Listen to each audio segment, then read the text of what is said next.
इतने सुनसान रास्ते पर ये घुंघरुओं की आवाज कहाँ से आ रही है?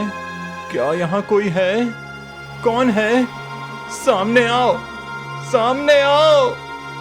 अब केशव हर तरफ देखता है पर उसे कोई दिखाई नहीं देता। यहाँ तो कोई नहीं है, फिर घुंघरुओं की आवाज कहाँ से आ रही है? मुझे यहाँ कुछ ठीक नहीं लग रहा है। केशव अब डरते हुए सीधे घर लौट जाता है। अगली सुबह जंगल के रास्ते से गुजरते हुए केशव को फिर से घुंघरुओं की आवाज सुनाई देती है। अरे, ये तो वही घुंघरुओं की आवाज है। चारों तरफ कोई है भी नहीं, फिर भी घुंघरुओं की आवाज आ रही है। लगता है मुझे डराने के लिए कोई मेरे साथ मजाक कर रहा है। अभी मुझे देर हो रही है, फिर कभी देखूंगा कि कौन है जो मुझे डराने की कोशिश कर रहा है। इतना कहकर केशव आगे बढ़ जाता है और नदी किनारे मछलियां पकड़ने पहुंच जाता है।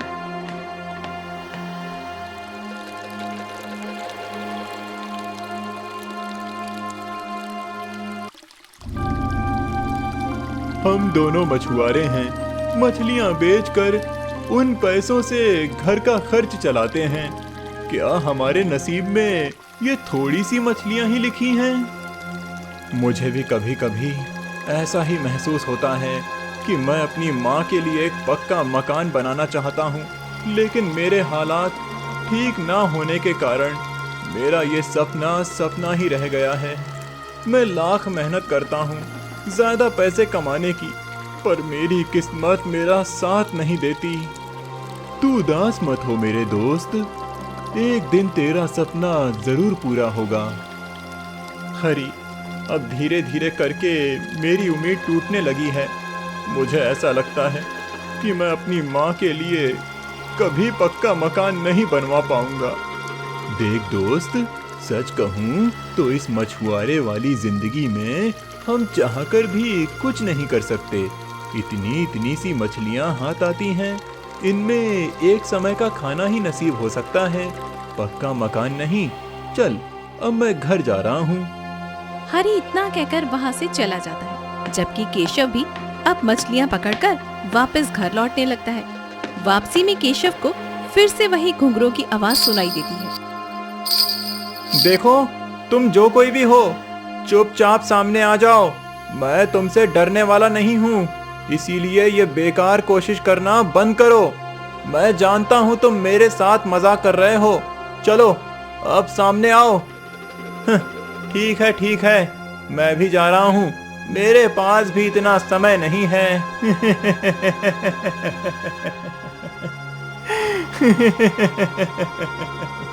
केशव इस बार हंसते हुए वहाँ से चला जाता है।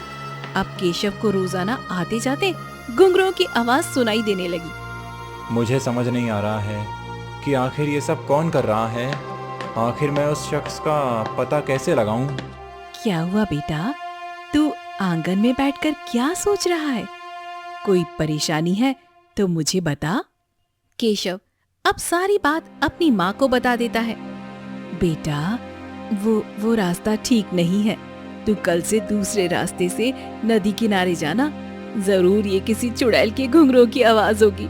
अगर वहाँ कोई इंसान होता तो तुझे दिखाई जरूर से देता। माँ, ये चुड़ैल भूत कुछ नहीं होता, तुम खामखा डर रही हो। ठीक है, अगर तुझे इन सब बातों पर यकीन नहीं है तो कोई बात नहीं, लेकिन तू मेरी बात मानकर रास्ता बदल ले। ठीक है माँ, मैं कल से दूसरे रास्ते से नदी किनारे जाऊंगा, बस।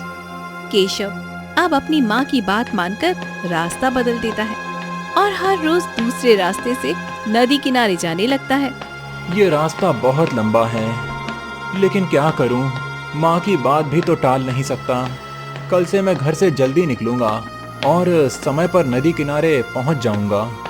इस तरह कुछ दिन और गुजर जाते हैं। एक दिन दूसरे रास्ते पर पेड़ गिरा होता है। अरे, ये क्या?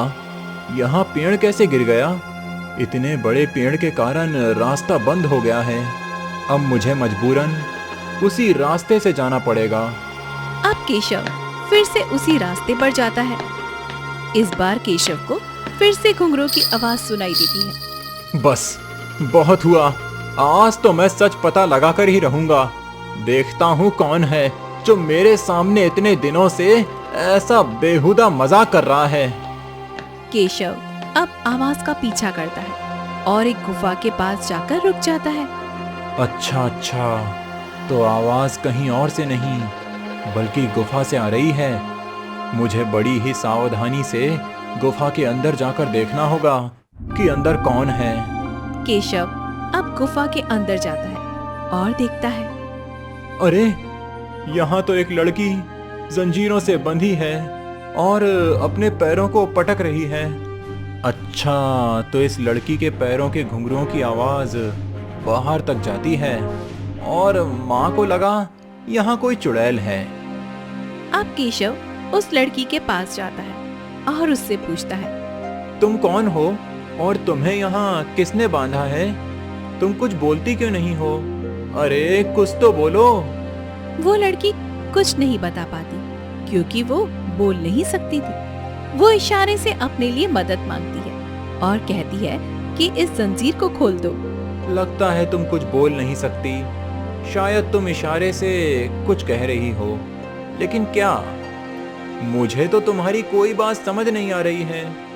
केशव पहले तो उसकी बात समझ नहीं पाता, लेकिन फिर वो धीरे धीरे उसकी बात समझ जाता है। अच्छा, समझ गया। तुम चाहती हो कि मैं ये जंजीर खोल दूं और तुम्हें आजाद कर दूं, है ना? रुको, मैं अभी इसे खोलता हूँ। अभी केशव ये कह ही रहा था कि तभी किसी के आने की आहट होती है। हैं? लगता है कोई आ रहा है, लेकिन कौन? कहीं ये वही तो नहीं जिसने इस लड़की को कैद करके रखा है? मुझे अभी छुप जाना चाहिए। केशव ये सोचकर एक पत्थर के पीछे छुप जाता है। अब गुफा के अंदर एक तांत्रिक आता है। तुझे यहाँ कैद करे हुए कितने साल बीत गए, लेकिन तू आज भी अपनी जिद पर अटल है। अगर तू मुझे उस खजाने का पता बता दे तो मैं तुझे आज के आज आजाद कर दूंगा। बोल, क्या तू अभी भी उस खजाने का पता नहीं बताएगी? वो लड़की सर हिलाकर ना में जवाब देती है। ठीक है, तो फिर पड़ी रहे इसी गुफा में। कल तक तो तुझे मैंने अच्छे से रखा था, लेकिन अब तुझे पता चलेगा कि मुझसे दुश्मनी लेना कितना भारी पड़ सकता है। तू ऐसे ही यहाँ कैद रहकर तड़पती रहेगी। इतना कहकर तांत्रिक वहाँ से चला जाता है। अब केशव बाहर निकलता है और उस लड़की से कहता है, अच्छा, तो इस तांत्रिक ने तुम्हें यहाँ कैद करके रखा है? एक बेजुबान को कैसे इसने जंजीरों में कैद करके रखा है? पापी कहीं का। तुम चिंता मत करो, मैं अभी ये जंजीरें खोल देता हूँ। काफी मेहनत के बाद केशव जंजीर खोलने में कामयाब हो जाता है। लो, खुल गई जंजीरें। अब तुम आजाद हो गई हो। चलो इस गुफा से बाहर चलते हैं, इससे पहले कि वो तांत्रिक फिर से यहाँ आ जाए। केशव अब उस लड़की को लेकर गुफा से बाहर आ जाता है। सुनो लड़की, अब तुम खुश हो ना? तुम्हारा घर कहाँ है? चलो मैं तुम्हें तुम्हारे घर तक छोड़ देता हूँ। अरे, तुम कहाँ जा रही हो? वो लड़की अब एक पेड़ के पास जाती है और उसका एक फल तोड़कर खा लेती है। फल खाते ही उस लड़की की आवाज वापस आ जाती है। मेरा नाम कमली है और उस तांत्रिक ने मुझे 16 साल पहले पकड़ा था। तब से उसने मुझे कैद करके रखा हुआ है। उसने अपने मंत्रों से मेरी आवाज छीन ली थी। इस पेड़ के फल को खाने से उसके मंत्रों का असर खत्म हो गया है और मेरी आवाज वापस आ गई है। क्या 16 साल से तुम कैद थी? बाप रे बाप, वो तांत्रिक तो बड़ा ही पापी है। लेकिन उसकी तुमसे क्या दुश्मनी है? और वो तुमसे किस खजाने का पूछ रहा था? मेरे पिताजी एक साधु संत थे जिन्हें आशीर्वाद के रूप में उनके गुरु ने जादुई खजाना दिया था। पिताजी के मरने के बाद वो खजाना मुझे मिल गया। वो तांत्रिक उस खजाने को हासिल करना चाहता है। वो जादुई खजाना अगर किसी लालची इंसान के हाथों में लग गया तो धरती का विनाश हो जाएगा। तो अब तुम क्या करोगी? वो तांत्रिक तुम्हें फिर से परेशान करेगा तो? मेरे साथ चलो, मैं तुम्हें सब कुछ बताती हूँ। कमली अब केशव को नदी के पास एक पुरानी नाव के पास ले आती है। अरे, तुम मुझे इस पुरानी सी नाव के अंदर क्यों लाई हो? इसके अंदर आखिर ऐसा क्या है? और ये चमेली का फूल, इससे तुम क्या करने वाली हो? इस नाव में ये दो दरवाजे बनाए गए हैं। ये एक जादुई दरवाजा है और इस दरवाजे की चाबी ये चमेली का फूल है। चमेली का फूल इस दरवाजे पर स्पर्श करते ही ये दरवाजा खुल जाएगा। इसके अंदर ही खजाना है। अब कमली उस फूल से जादुई दरवाजा खोलती है और दोनों अंदर चले जाते हैं। अरे वाह, ये तो एक अलग ही दुनिया है। लेकिन यहाँ तो कोई खजाना नहीं दिख रहा है, बस एक सोने की मछली की छोटी सी मूर्ति है। तांत्रिक इसी सोने की मछली को पाने की कोशिश में है। लगता है ये तांत्रिक एकदम मूर्ख है। इस एक सोने की मछली के लिए वो तुम्हारे पीछे पड़ा है। इतनी छोटी सी मछली के उसे कितने पैसे मिल जाएंगे?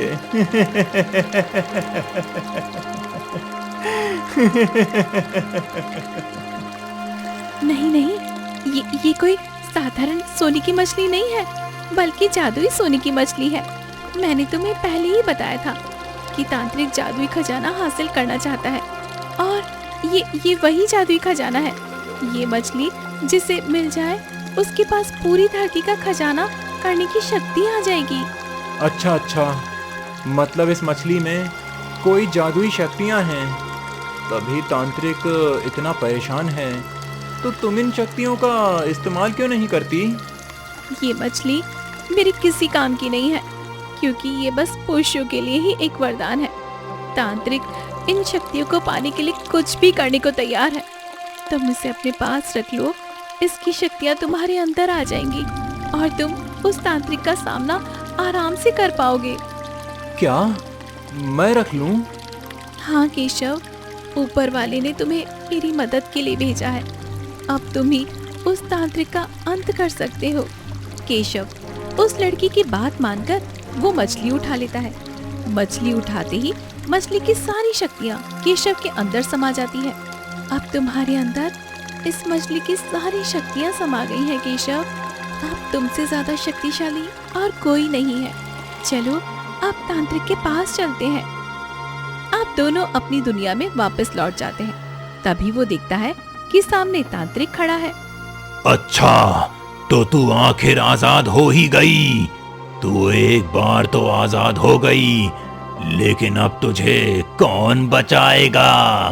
अब तुझे फिर से कैद होना ही होगा और साथ ही इस लड़के को भी मरना होगा। तेरे जरिए मैं उस खजाने तक पहुंचकर ही दम लूंगा। तांत्रिक अब अपनी शक्तियों से दोनों पर वार करता है। तभी केशव एक सुरक्षा कवच बना लेता है। ये क्या? मेरी शक्तियां कम क्यों हो रही हैं? अच्छा, इस लड़के ने सुरक्षा कवच बना रखा है। इसका मतलब इस लड़की ने वो जादुई खजाना इस लड़के को दे दिया है। नहीं, ऐसा नहीं हो सकता। मैं इसे नहीं छोड़ूंगा, मैं इसे नहीं छोड़ूंगा। मेरे होते हुए तुम कमली का कुछ नहीं बिगाड़ पाओगे। तुमने जादुई खजाना इसे देकर अच्छा नहीं किया। इसकी सजा तुम दोनों को मिलकर रहेगी। अब देखता हूँ तुम दोनों कैसे बचते हो। तांत्रिक अब उन दोनों पर लगातार वार करता है, लेकिन उन दोनों पर उसकी शक्तियों का कोई असर नहीं होता। अरे मेरी शक्तियां तो बिल्कुल काम नहीं कर रही हैं।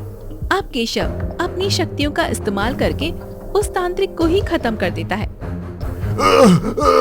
नहीं नहीं, मैं नहीं मर सकता, मैं नहीं मर सकता।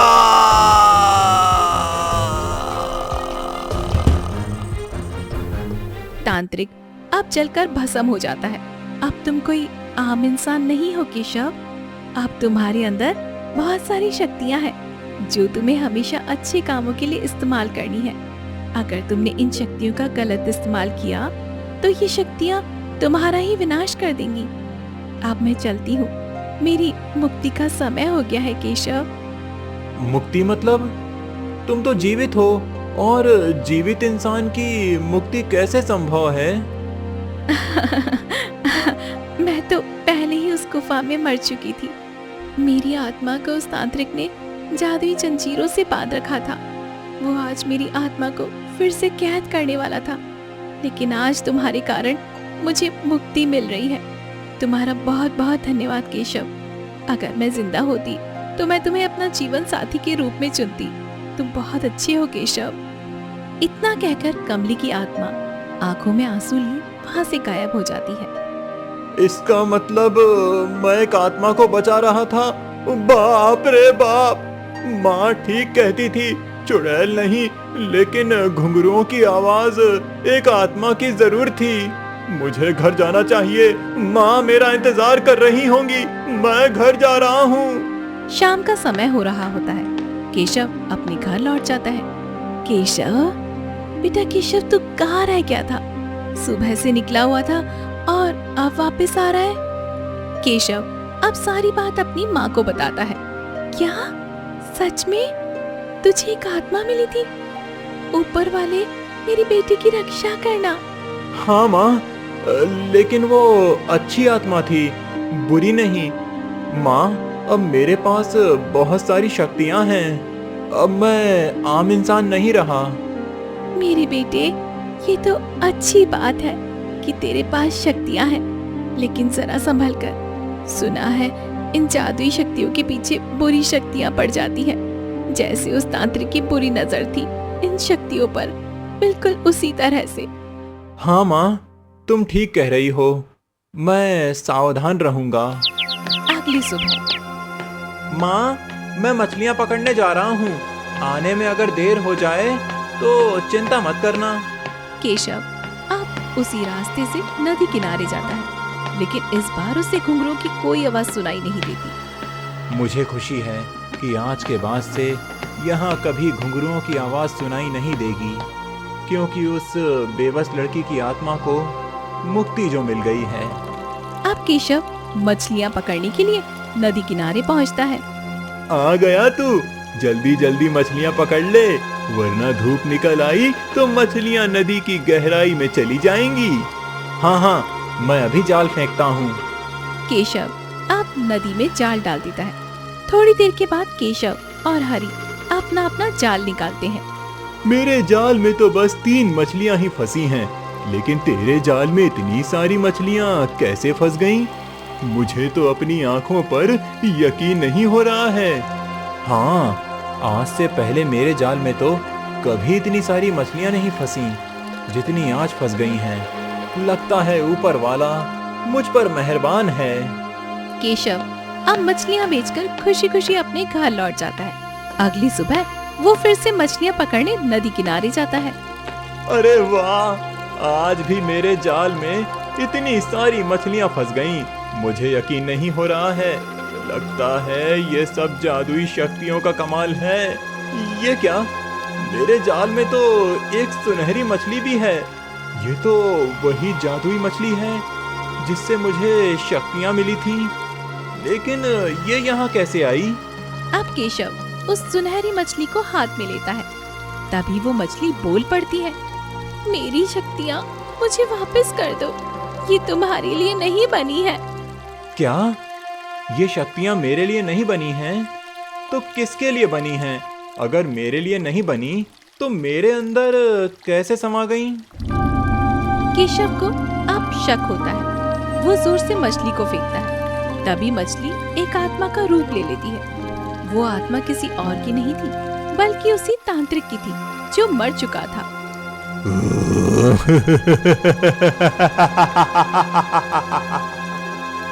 मुझे पहले से ही शक हो गया था कि कुछ तो गड़बड़ है।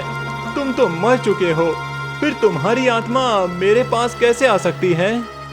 मेरा शरीर मरा था, मेरी आत्मा अमर है और अब तुझसे जादुई शक्तियां हासिल करके मेरा शरीर दोबारा जीवित हो जाएगा।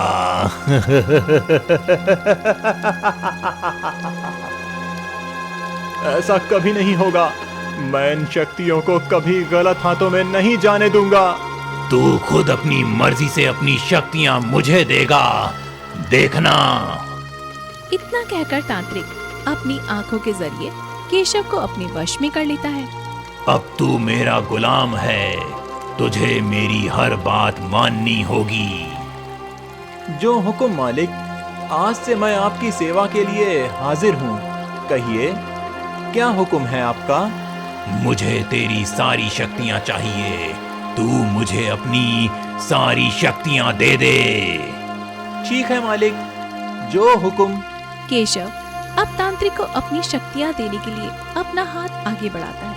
तभी एक तोता जोर जोर से चिल्लाने लगता है, ऐसा मत करो, ऐसा मत करो, वरना अनर्थ हो जाएगा। ऐसा मत करो, होश में आओ, होश में। तोते की आवाज से केशव तांत्रिक के वश से बाहर आ जाता है। अरे, मैं ये क्या करने जा रहा था?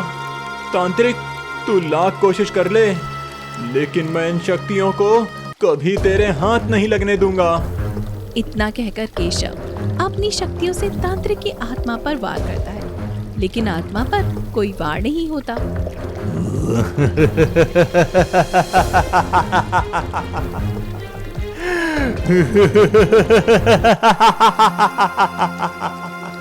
इस पर तो मेरी शक्तियों का कोई असर नहीं हो रहा है। अब मैं क्या करूं? तू मेरी आत्मा का कुछ नहीं बिगाड़ सकता। अब तू हार मान ले, वरना मैं वो करूंगा जो तूने कभी सोचा भी नहीं होगा।